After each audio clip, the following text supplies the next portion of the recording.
so it is day 13 for Vlogust, and today I want to talk about how to not make a bad moment in your day spiral out into being a whole bad day or maybe a whole bad week. How to take that moment and stop it in its tracks. So I practice something called mindfulness, which some of you might be familiar with, some of you might be like, what the hell is that? So mindfulness is fairly simple, really. It's being awake and being alive during the day and being aware of how you're feeling. So if, for example, you have a moment in your day where you're in a bad mood, you might not know why, you're just annoyed at stuff, things are irritating you, the washing's piling up and the kids are rabbiting on at you and asking you stuff, or you haven't been able to get anything done and you dropped a drink, whatever, just life's annoyances. If it's one of those days and you just can't shift your muggy mindset, mindfulness, if you were practicing mindfulness, you would become aware of that and think, okay, so I'm in a bit of a foul mood. Where's that coming from? You would acknowledge it and you would address it at source. So rather than what most people do, which is just continue down that like rampage, just ruining the whole day, attacking everybody around them, thinking everybody around them's to blame. That's not practicing mindfulness. That's just not being aware of yourself at all. Whereas what I try to do, of course you don't always get it right, but I try to do is be aware. So when I'm feeling like that, I look inward rather than looking to blame everybody else outside me and going, you're being irritating. I look to go, okay, why aren't I being able to deal with this today? So I look inward and I work out how I'm feeling and if there's anything I can do to alleviate that annoyance. Maybe that's I'm working too hard, so I need to slow down. Maybe it's that I haven't eaten. It might be something really straightforward. Sometimes in life there are things that make you annoyed or sad or frustrated that you can't do anything about. And when that happens, then you have to let that feeling, you have to let it go. So you have to accept that that is a thing that you can't change. So right now, obviously, with everything that's going on with my husband, there have been times when I've felt frustrated or sad or, angry even. And so in those moments, instead of allowing it to consume me and to continue and to spiral out into something massive, I have to look at that situation and go, okay, that's not going to change. Me feeling shit, me maybe getting upset or angry or taking things out on other people, if I were to act like that, it wouldn't actually solve anything. And I'd probably likely just create more problems for myself. So mindfulness is a really good thing to practice, and just becoming aware of your everyday thoughts and just allowing them to come and go. Feelings come and go. Nothing stays the same forever. That's one thing that we can really guarantee. So it's just learning to acknowledge them and be aware of them rather than just, pig-headedly, blindly going through your day being stressed out with things. So, yeah, so how do we, like I say, how do we stop it from getting to that stage, and how do we stop it from just ruining your whole day? I get asked this a lot, like people say, I just can't shake off the mood. Well, I think it starts by acknowledging that there's an issue there as well. It starts by like noticing that there's something going on. So you acknowledge it, and if you've messed up, say you've snapped at your partner, or you've told your kid off and you've probably been a bit too harsh or whatever, it's happened, okay? So you thinking about it more and then being irritated at yourself and upset with yourself for making that mistake, or allowing life to get at you, that's not going to help it at all. If you continue to think about that thing and just make yourself feel worse, you're just going to make the problem feel even bigger. And yes, you are absolutely going to continue that throughout the day because you're not allowing it to be gone.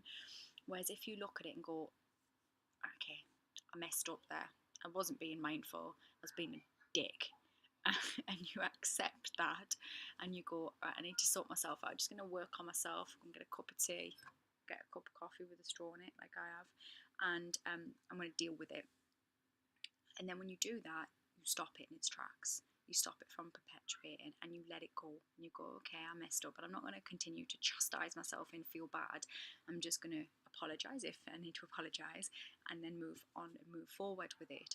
It's really important to guard your own mind and to look inward rather than always look to everybody else to blame or to sort out your problems.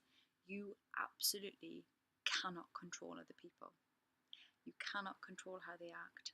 It is nothing to do with you, whether that's your children, your partner, your friends, your mom, your dad. You cannot control those people. All you can control is your own mind. But I actually tend to think that's is kind of a cool thing, because it means that whatever's going on around you in your world, all the carnage that goes on in life, you can actually learn to find a peaceful place in your own mind, and you can control your own reactions to the outside world. I'm getting better at it every day. I don't always win. Sometimes I mess up, but I'm getting better at it, and I often feel that even in like crazy, like sometimes when there's a lot of people around, I can find myself being quite drained. I'm what I believe is an empath, so I take on a lot of people's feelings. So when I'm in big crowds, I can often feel really drained by people's energy. But I've learned that that is a thing that I have, and that I can be around people and I like people, but I also need time to recoup and regenerate. And also sometimes when I'm in those crowds, I can just take a moment to sort of zone out slightly. Maybe not zone out, but just sort of not take in everything, and just have a moment of just calm and just try and just slightly be out of that a little bit, and that stops me going insane. So it's recognizing where your mindset's at, and just becoming alive to it, becoming alert to it, and guarding your own thoughts and your own mindset. Like your life depends on it, because it actually does. The quality of your life does depend on whether you can get control of your own head. And you can. It takes practice, and when you first start to think like that, it's really hard, but eventually it will become second nature, and then it will be hard not to think like that. So I've thought like this for a long, long time, and I've really guarded my thoughts. I work on my mindset daily, and I work on trying to deal with what life has to throw at me. And because I've done that for such a long time, it has made it easier to deal with the big stuff. So I used to, when I was really young, get really upset if I didn't get an acting part that I went for the audition for, or somebody said something at school that offended me, and I felt horrendous and said I was ugly or something, and I took it all to heart and so personal. But all of that was just preparation, and it has taught me to be who I am now and to be stronger. So if you're going through some stuff now, I know a lot of people follow me when they're really young and at school, and I get a lot of people who are struggling at school, and they contact me, whatever part of your life you're in, then just know that it's kind of preparing you for bigger things. But just learn to recognize your own thoughts and what's going on in here, and know that although you can't control the crazy world around you, you can control how you respond to it. So you can respond if someone says something that you don't like. You can respond by like attacking them like a mental wild banshee, or you can go, I'm going to be mindful here. I'm going to recognize what's going on in my own thoughts. And it's not about being a sap or a walkover, far from it. It's just being present and making sure that you're saying the right things and you're responding, and whether you're taking on what that person says as your own, or you're going, I see you calling me names there, or you're doing something I don't like. I see it's coming from you and not me, and stepping away from it and just knowing what your issues are and what the other person's issues are. So I don't know if that makes any sense. I hope it does, because I just waffled on for like, I don't know how long, 10 minutes. But yeah, just if you learn to be aware of your own thoughts, then it will make it easier in this crazy world. An update on Rossi, my husband, who had brain surgery, was it 10 days ago now? I don't remember. Feeling a little bit sick today, but he's okay. He's just rested. He's watched the football. He's been good. I think he just needed to rest a little bit. So I got my eye on him. Don't worry. And actually, he told me today, I'm so bad. He told me today, brought me upstairs, and he's like, "You better get up here now." I'm like, "What?" And he says, "No wonder I'm feeling sick. Today is our anniversary of when we met and got together."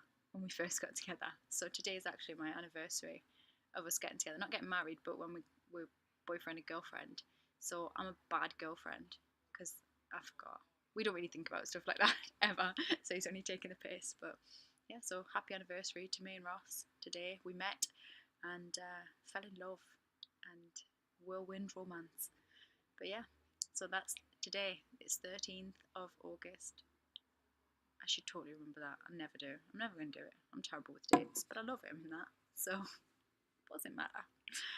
Thanks for all your support, guys. Thanks for keep watching. Do share them as well and subscribe. And let me know what else you want me to talk about as well. See you all soon. Bye.